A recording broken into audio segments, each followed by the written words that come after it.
Good morning. This is Curtis Rogers at the South Carolina State Library. I'd like to welcome everyone to our quarterly E-rate webinar.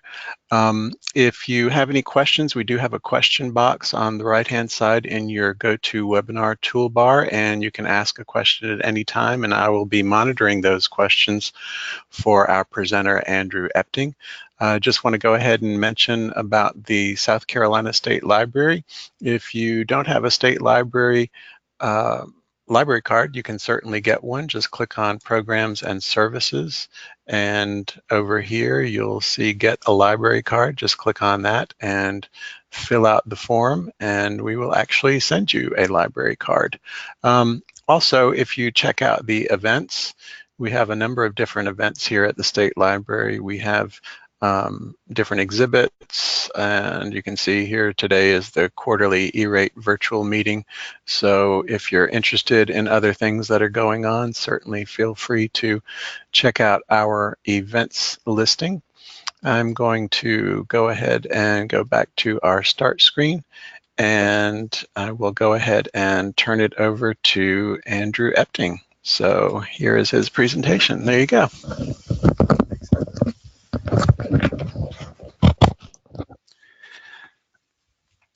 Good morning, everybody. This is Andrew Epting. Thank you for joining us today. We've got a relatively short presentation this morning. I know most folks are well underway with the E-rate filing window opening on January 16th. And so this is, if we were all CPAs, this would be tax season for us. And so I know this is a busy time for everyone. Let's go ahead and get started off. Today, we'll be talking about the Form 471. Most folks may have seen this timeline in the past. I like to use it because it kind of gets us a general idea of on a high level of the E-rate application process. So between July and October, and again, this is really just a loose timeline, applicants would want to be focusing on the planning process. You can still be doing that now, but the planning process generally takes place around July to October, and even on into January. Let's see. The procurement window, and you'll see I've got a number there below that, Form 470. The Form 470 number corresponds to a form that applicants would file to do a form, to do procurement and participate in the E-rate program. That window is open. It technically closes February 27th. So February 27th is a hard date that applicants will want to know, will want to keep in mind as it relates to doing that Form 470. We talk about the Form 470 in our previous E-rate webinar in a lot of detail. So if you would like to go back and revisit that, I'd encourage you to do so. What we'll be talking about today in a little bit of detail, and we'll try and do a walkthrough here in a few minutes, is the Form 471. That Form 471 application window I mentioned earlier has opened. It opened January 16th. It will close March 27th. Please note that these are hard deadlines. February 27th and March 27th are very hard deadlines. And if you miss them, there isn't a lot of leeway within the E-rate program at the FCC, the Federal Communications Commission, or USAC, Universal Service Administrative Company, to get waivers or appeals for those deadlines.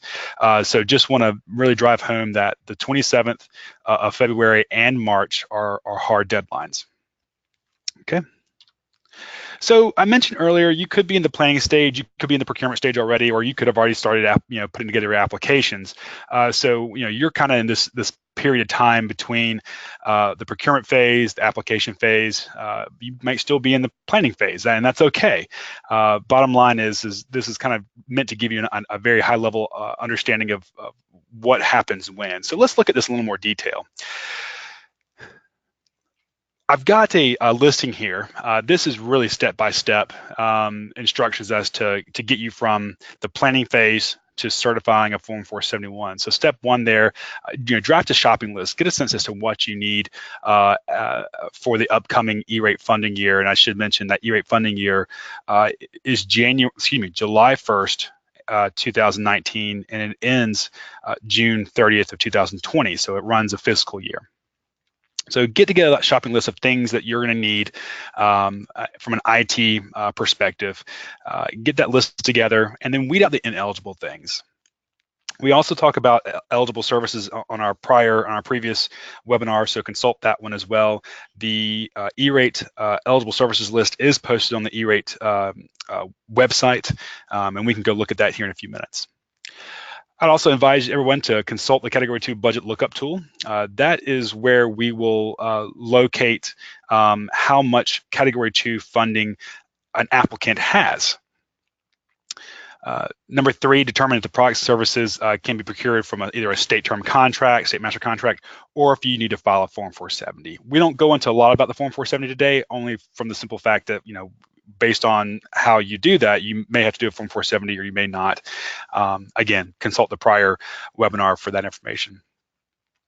Number 4 is to create that RFP and file a Form 470 or conduct a mini bid.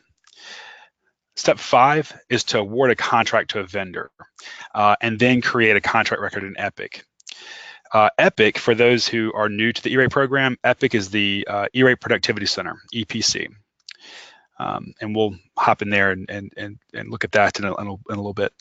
And then lastly, once you've done those 5 steps, then you can kind of proceed to the Form 471. That step 6 is kind of steps 1 through 5 are the prerequisites to get you to the filing of the Form 471, which is what we'll talk about today. Things to remember about the Form 471, I'll provide a couple hints here. Generally speaking, when we do E-Rate training, we're focusing primarily on Category 2 services, excuse me. However, if you are an applicant looking for Category 1 services, and those are things such as internet access, wireless, wide area network connections, Ethernet, connections between sites, those types of things, special construction of dark fiber networks, those types of things are Category 1, but because most folks on the call today, on the webinar today, are E-Rate Consortium members, the E-Rate Consortium applies for those services on your behalf. The only things you guys really have to worry about are Category 2 services. Now, that being said, some applicants do file for other Category 1 services outside of what the state consortium provides. If you are interested in filing for Category 1 services, just note there has been some changes to the Form 470 one in terms of the drop down. So be sure to really, when you're selecting your services, so be sure you look at those in detail. Specifically, they provided some definitions as to what internet access and data transmission mean. Another thing to remind yourselves about the Form 471, you're filing for discounts on eligible services for the next funding year. So again, I mentioned the funding that we're currently working on is funding year 1920. So that runs from July 1st, 2019, and it ends June 30th of 2020. The Form 471 is based on category types. So for Category 2, there are 3 subtypes: internal connections, basic maintenance of internal connections, and manage internal broadband connections, or broadband services, excuse me. Those 3 subservices, fall under Category 2, and based on what you're requesting of the E-Rate program in terms of discounts, you'll need to be sure you select the right ones. Again, deadlines are tantamount to the E-Rate program. Success in the E-Rate program will really follow on proper planning, sufficient planning, and adhering to deadlines. Deadlines are strictly enforced in the E-Rate program. There are ministerial and clerical errors that can be fixed and corrected on the Form 471. You would file what's known as a RAL, a receipt acknowledgement letter, to do those. I will also mention, while we're on that topic of RALs, most of you will have received an email from me a few weeks ago, I guess it was now, about the E-Rate valid data file, and this pertains to our school districts almost exclusively. School districts took that E-Rate valid data file, got the student population information from that file, and updated their EPC, Epic profiles, with that new data. If for some reason you missed that or weren't able to do that step on time by the 15th, excuse me, I think is when the date that closed. What applicants will want to do on the Form 471 is to reference those changes that need to occur in the narrative section on the Form 471. We'll try to take a look at that here in a minute. when we go do a walkthrough of a Form 471. Once you've done that, entered that information into the narrative section, and you've certify and submit your Form 471. After that Form 471 has been certified, then you would go back into Epic and create a RAL, and we can show you how to do that here in a bit too. And then I would also like to folks to consider the filing guides on USAC's website. So I think that's my last slide. We can go ahead and jump into a couple of external things. Yeah, we'll come back to this in a second. So let me go over to website. So USAC's website is, well, I can't remember actually. It's usac.org/SL, I believe. Yep, that's it. So usac.org/SL for schools and libraries. And so this is USAC's homepage for the schools and libraries program. The E-rate eligible services list I mentioned is right here. So if you have any questions about what is eligible, what is not eligible, use the 2009 E-rate eligible services list. Click on that, show it to you real quick. Allow it to populate. While it's doing that, let me also point out that there are a couple of frequently asked questions which are pretty good. They largely relate to definitions as it relates to wide area networks, what considers a campus. So some good information in there, but not exclusive to Category 2 stuff. And there's an E-rate ESL eligible services list glossary here that that you can also reference in a PDF format. Let's see. All right. I think this looks like it's still loading. We'll wait for a few more minutes. The other thing that I wanted to show folks was the Category 2 budget lookup tool. So from the home page, what you'll want to do to get to the Category 2 budget lookup tool is click on Tools. From here, you're going to scroll all the way down to Category 2 budget lookup tool. From here, you're going to enter in your bin numbers. Okay, so it looked like that form was not working for us. I apologize about that. So we'll have to, we'll see if we can't find that. I know that is on our K-12 technology initiative website, so we'll have to make sure we get that out to everybody. So here you would just enter your bin numbers, and I guess we can go find a couple of bin numbers here in a few minutes while we go get logged in. But that's where you will come to locate the Category 2 budget lookup tool. Okay, so we'll come back to that in just a minute, but we'll go ahead and log into the E-rate Productivity Center, the E-rate portal. You can get there from the homepage of the Schools and Libraries homepage. I believe it's right here. Yep. So the website, the URL is portal.usac.org.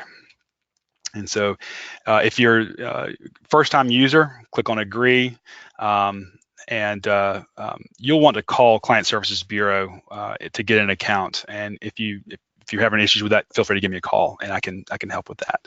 So let's go ahead and let's go look at let's see, and we'll do my account first. Go get some bin numbers, and I'll show you how to use the Category 2 budget lookup tool, and then we'll come back and we'll do a couple of tests of the Form 471. Okay. Let's do admin.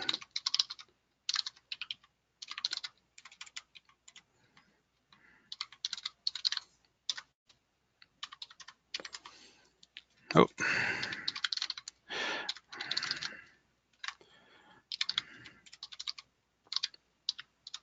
Bear with me just a second. I think I changed passwords the other day. There we go. All right. So here's your landing page. So if you're some folks who are new to E-rate, with a new E-rate account, might land on the news page.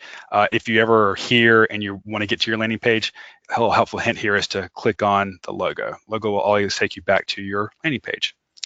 So let's go grab some bin numbers real quick. And what I do, and you should already know these, but we're just going to get a couple of bin numbers for just practice sake. Let's do a library system. We'll do Richland. All right. So one thing while I'm doing this, just to kind of, for folks who are interested, when you have a bin number, for Richland County, obviously, this for Richland County Library, this is a parent bin number, okay? This is a parent bin number for the entire library system. But this number down here is the, let me pull that down here. There we go. This is their main branch. So consider this number their parent entity, and this is their actual child entity. It's the same location, technically, 431 Assembly Street, but one's a main branch, and the other one is an actual system-wide library system. So, okay, so let's go pull in some information real quick, just to populate. And so here are the actual child bin numbers. And so we'll just pop these. Oh, where'd it go? We'll go over here, come down back to category 2. Did I lose it? I did. And I'll just show you how to get that there one more time. And so we'll just do one more.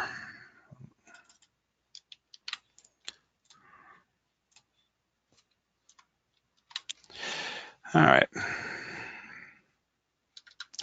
And then just look up these. You can obviously do up to 100 entities.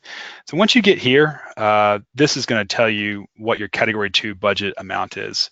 For these two particular libraries, these are the remaining balances. Now keep in mind that these are pre-discount. So for the upcoming funding year, what this number right here means is that this specific library branch has $12,506 in category 2 funds available. However, the library system's discount rate is 85%. So what that means is the library would receive, you could apply for all of those funds, and they would receive 85% of $12,506.48 from the federal government, from the USAC E-rate program. So that's just what that means. Hopefully that's not too confusing. Just remember that this is pre-discount. If you have any questions about this stuff particularly, I am happy to help. Just give me a call. Okay, now let's go get, we'll get logged out of here real quick, and then we're gonna log back in. Oh, rats.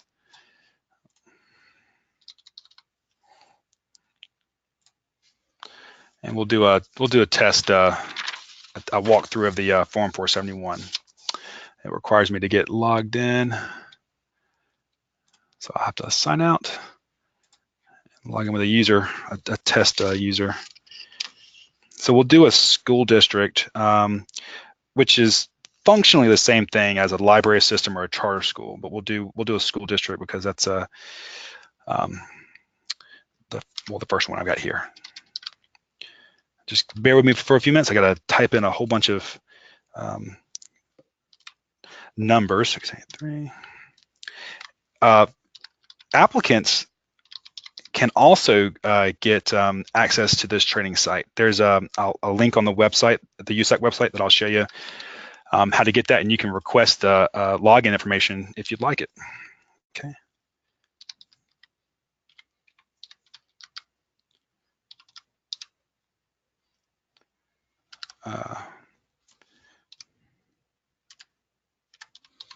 All right, I hope that's the right password. No, it's not. I'm sorry.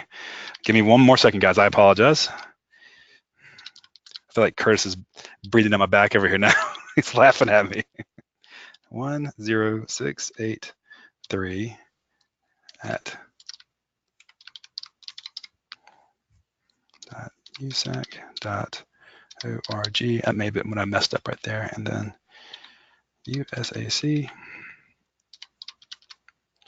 123 $, and then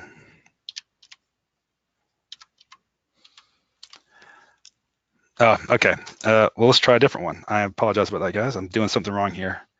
Let's do a library system. I've got a couple of logins here. I'm not sure why that's not. Oh, I just realized what I'm doing wrong. Okay.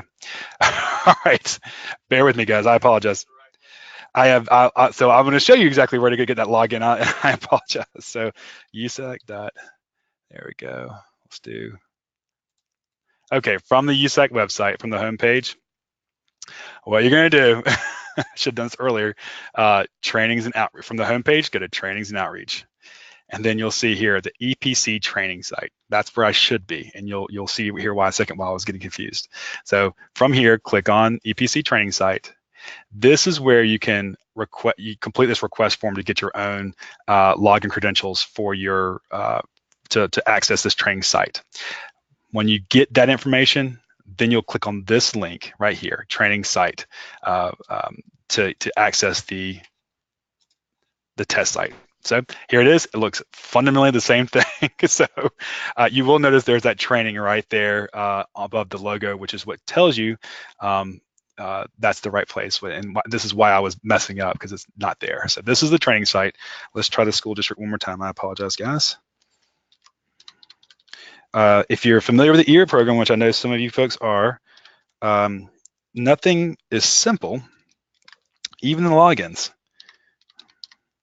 to the training site.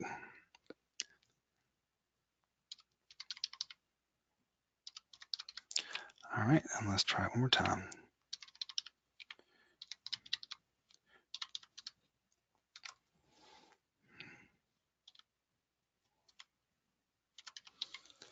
All right, everybody hold your breath. There we go. All right.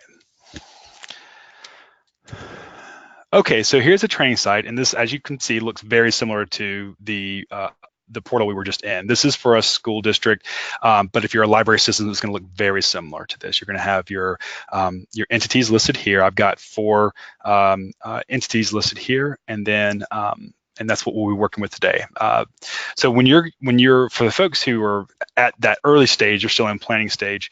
When you get to the point where you're ready to file that Form 471, you're going to come here and do that as well here. The Form 470 is found here. The Form 471 is found here. So very simply, you can click on these links, and they'll take you directly to a new form. Okay.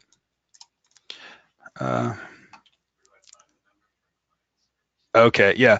So let me see if I can shout it out from memory. It is 888-201-8100. Let me go check that real quick. Whoop.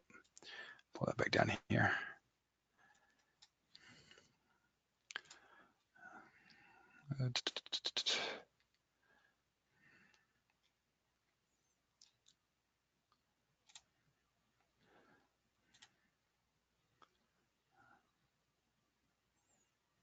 Yep, there you go. 888-203-8100. Monday to Friday, 8 a.m. to p.m., 8 a.m. to 8 p.m. Eastern Standard Time. So there you go, Adam. That's Client Services Bureau. Client Services Bureau will be able to help you with pretty much everything as it relates to the E-Rate program. They can answer questions. They can help you get BIN numbers created. They can help you with understanding where you are in the process. If you even when it comes to filing invoices and things of that nature, Client Service Bureau can kind of help you get to that point. So, all right, so let's go over here and let's just quickly create we're going to create a very simple Form 471 application. So we'll just do this. It's going to be a test. 471, and we'll do we're going to apply for some access points.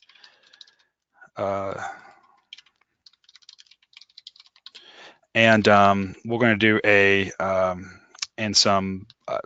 we'll do some switches, I guess.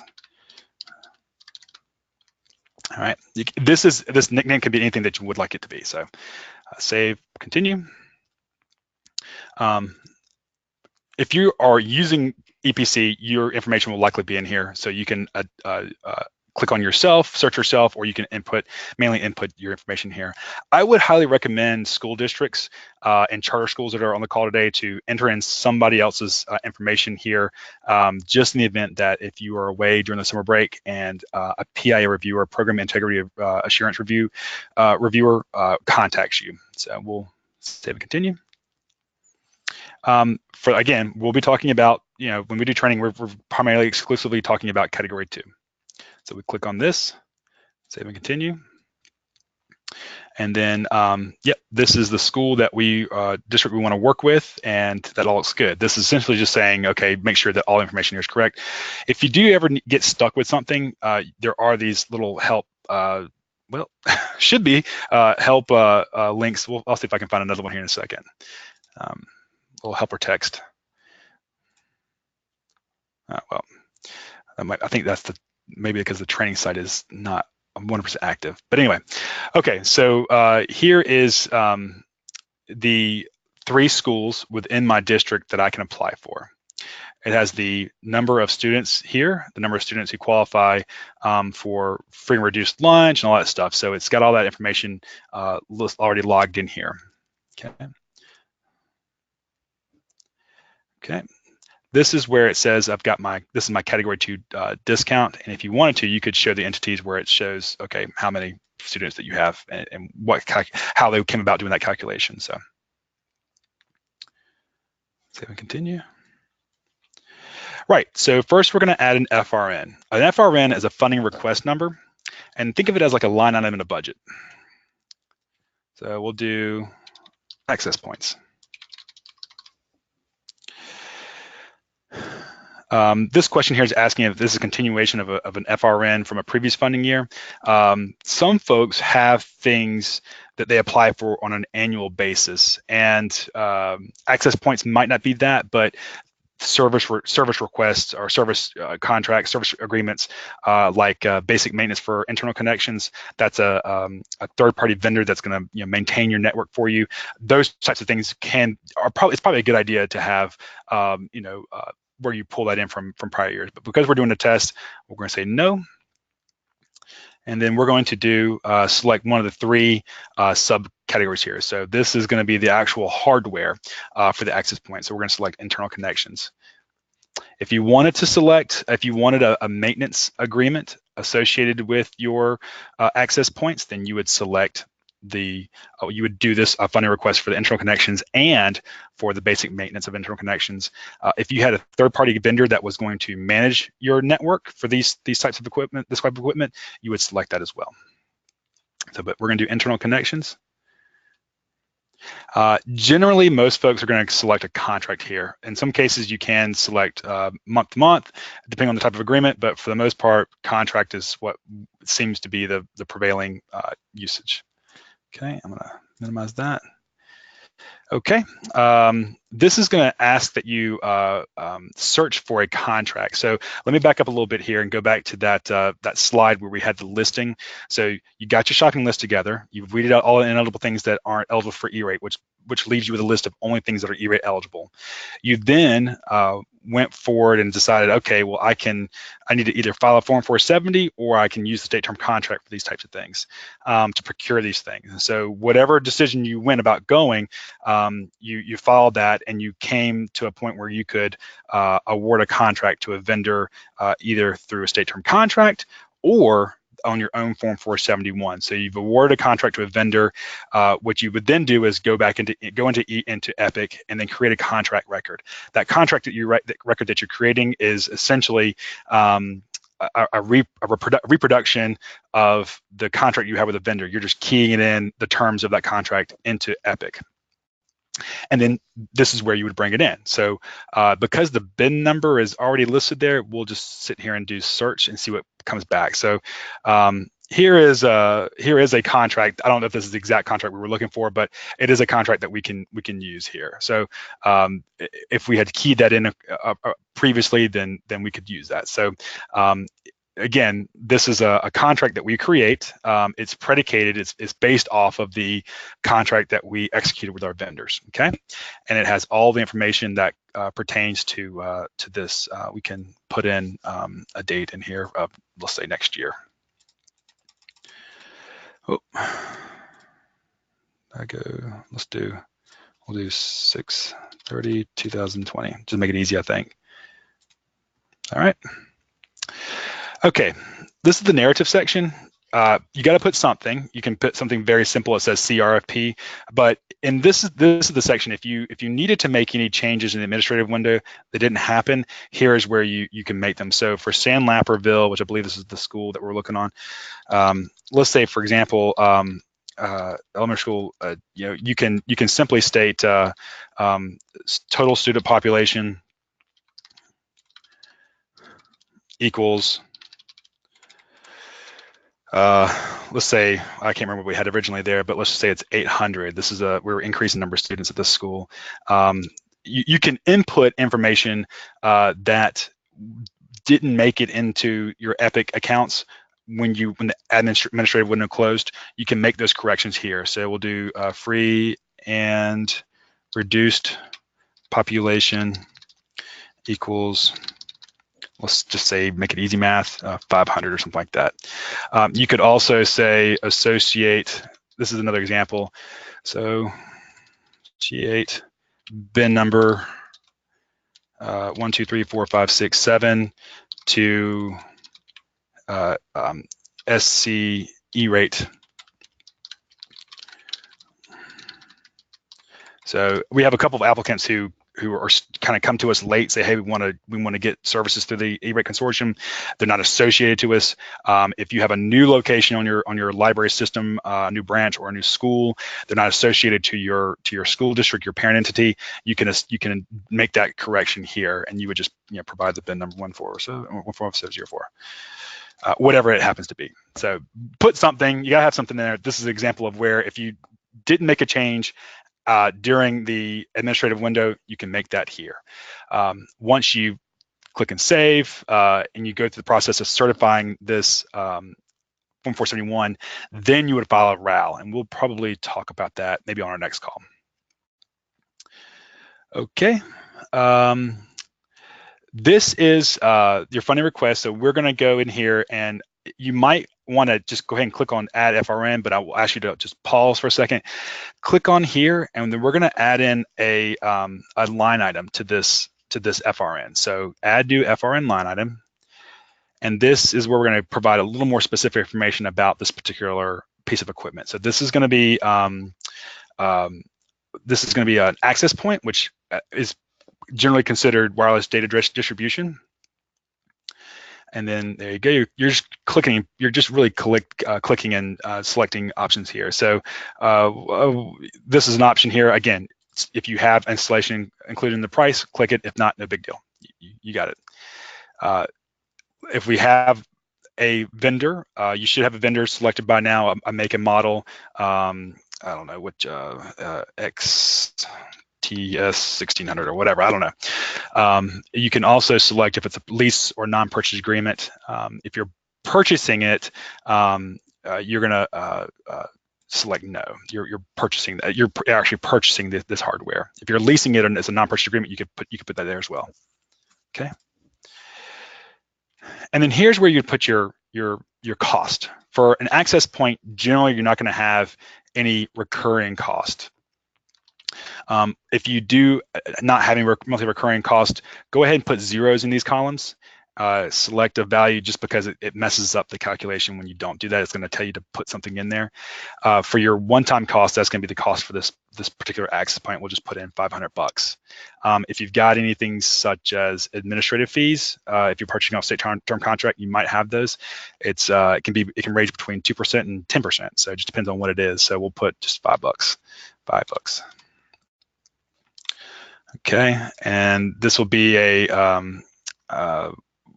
one-time quantity. I think we'll just say for this particular school, we'll do 3, and then once you've done that, it's going to go ahead and populate the cost. So it really tries to do a lot of the hard stuff for you. So once you've got all that in there, you can save and continue, and we're going to make this go to just one school, I believe. So we'll just do is every entity for this organization. We'll say no, and then this is where I select the actual school that's receiving the. I think I did. Was it somewhere elementary school? So we'll do that. Okay, and yes, our costs are shared equally among the entities. Because we have just one entity here, all the costs are shared among all of the entities. We have just one entity, so that's a little bit of a kind of confusing statement there, but that's what that means. If you had 3 access points going into 3 schools, for example, then you could select all 3 and then select yes, and then it's going to do it equally among all 3. There are a lot of different ways to spread that butter on that toast. Okay, save and continue. I done this correctly? There we go. Okay, so that is a funding request line item. So I mentioned the funding request is a budget is a line item in the budget. You also have a line item that's part of your funding request.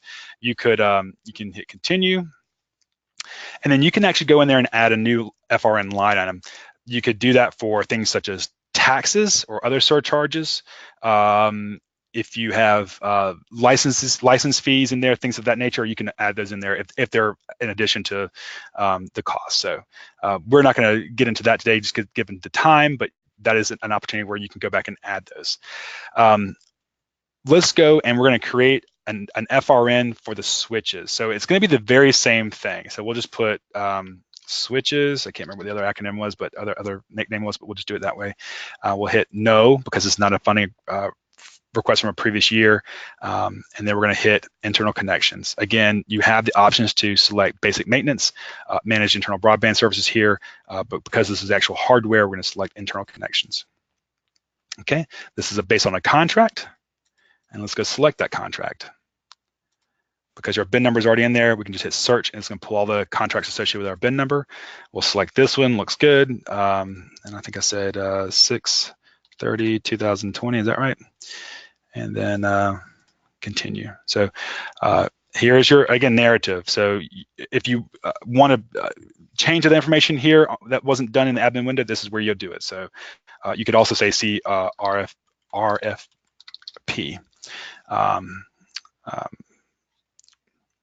Well, no, you wouldn't do that. That's just the Form 471. You could say whatever. I'm trying to think what, just this is where you would have it. You got to have something, so we'll just put test. Okay, save and continue. Okay, so I've got that FRN line item or FRN put there. Let's go in there, let's go pull in some actual information in there. So we're going to add a line item. And then we're going to select, well, I guess data distribution would be a switch, I believe. Yep. Let's say yes on the installation. It is a Cisco, and let's just do CCH123, something like that. This is we're purchasing this equipment. It's not a lease or a purchase agreement, so easy, right? Continue. Remember, put zeros in here, even if you don't have anything selected, or if you're having monthly recurring cost. If you do have monthly recurring costs, you'd obviously put those in there. Let's do $500 with $50 is the ineligible cost. Again, that can be things such as administrative fees.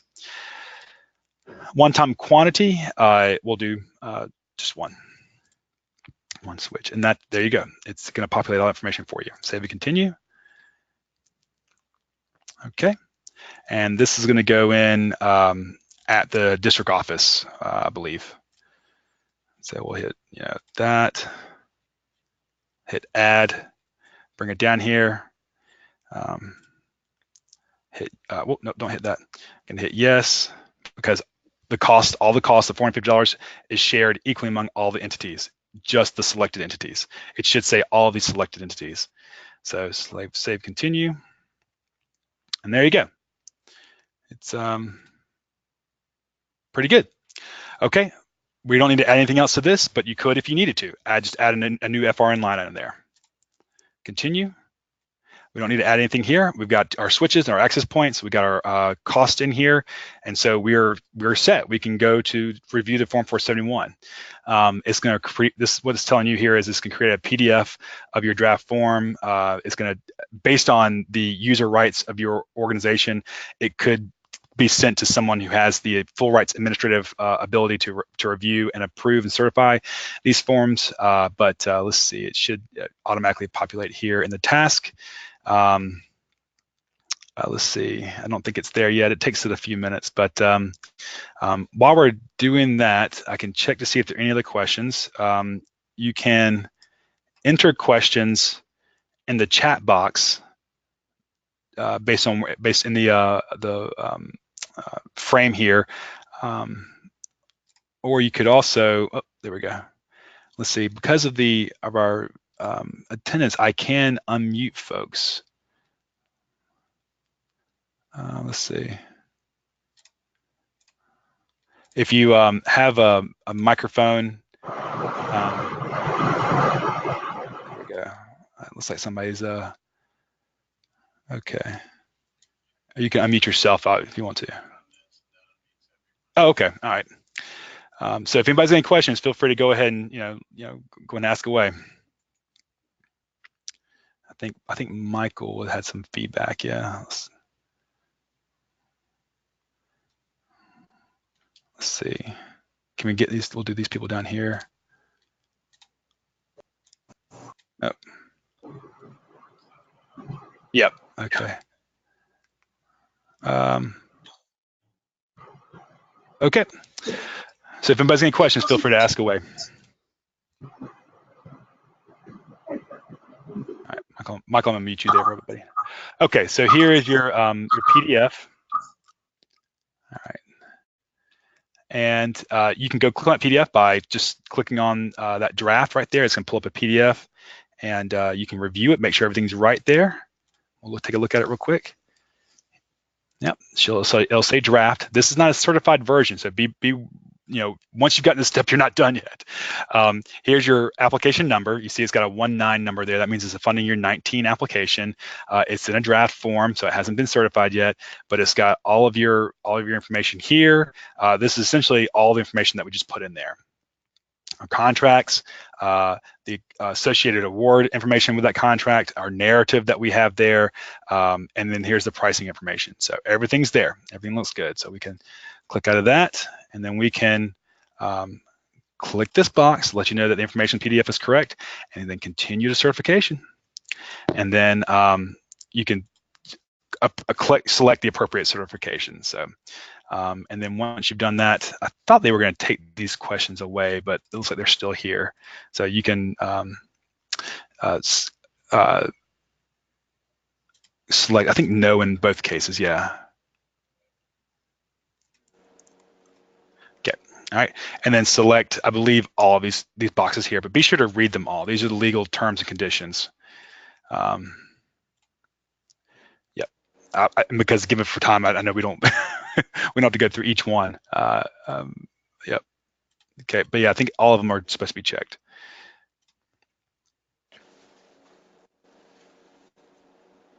Okay. Yep. Yep. All right, and then once you've done all that, you reviewed that, you can select certify. And then this is, again, another just this little terms and conditions. They want to make sure that when you're selecting yes, you're filing this and you're not trying to defraud the program at all. So click, and then there you go. That's done.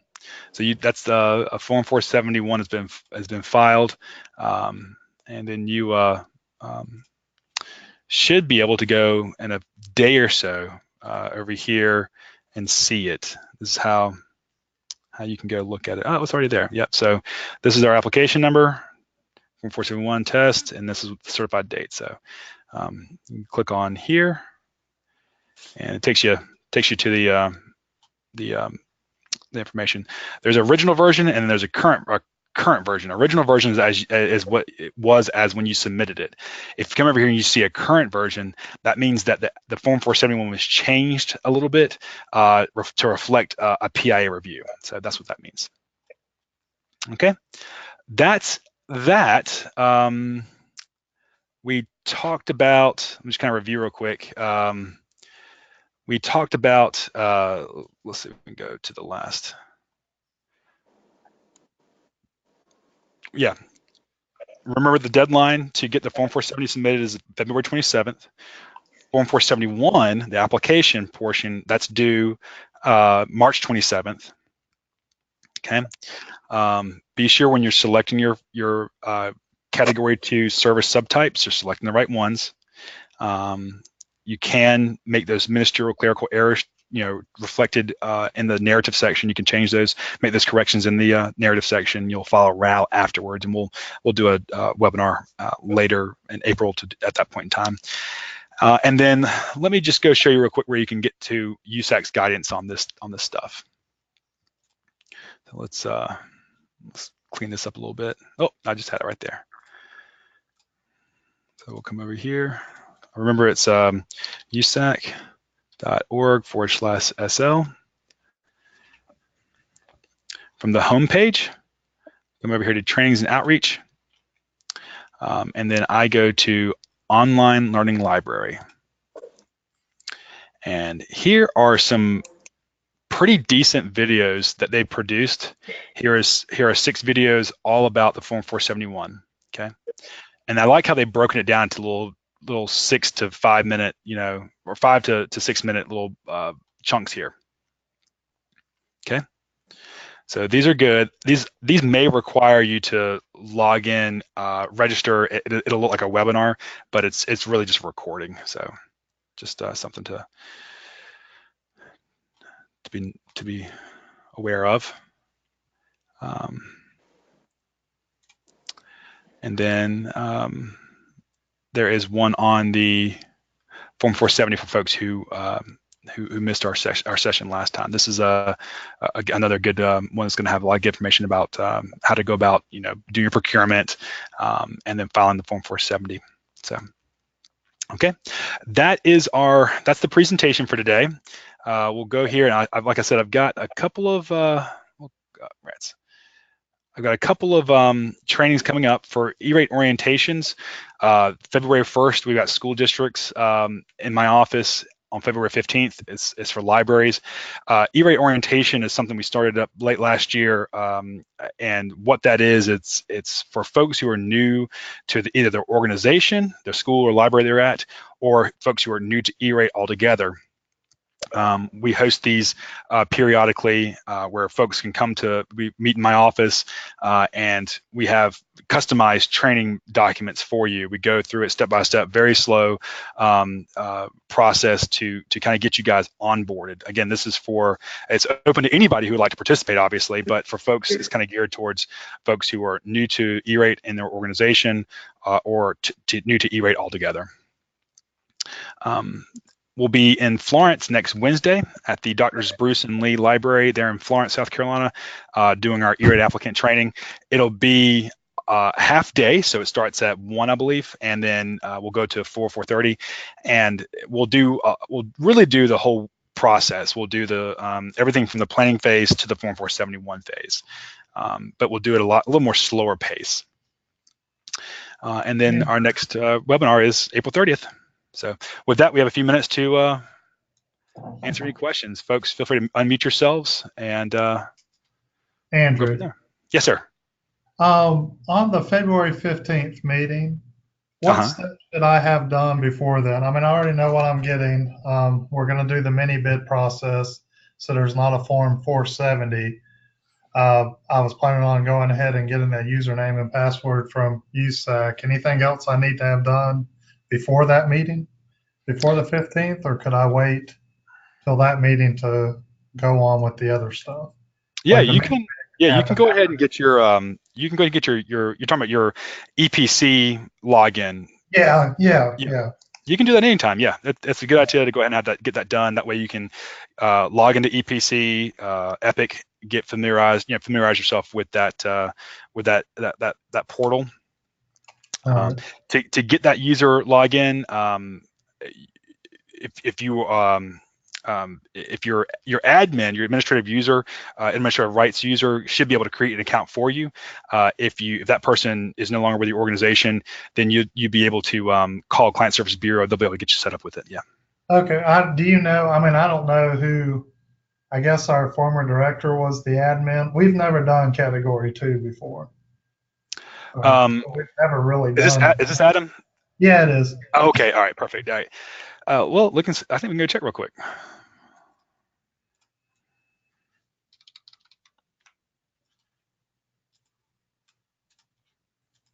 I think we got Brian.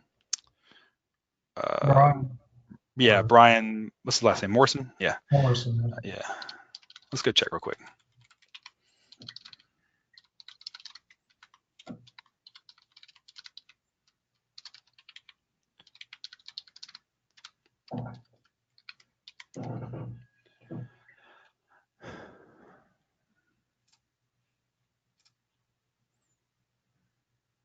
Okay.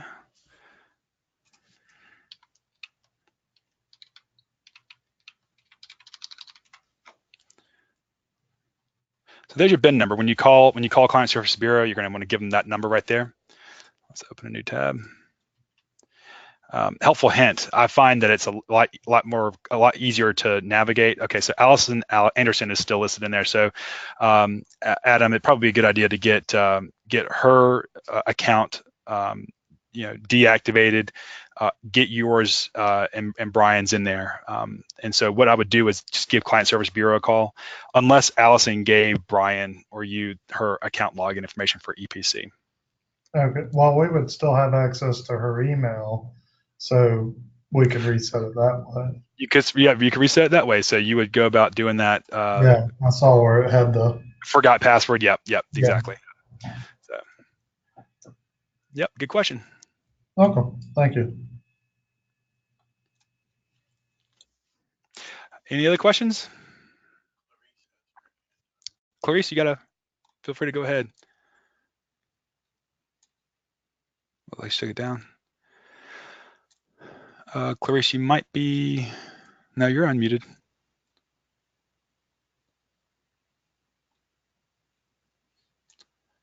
Okay.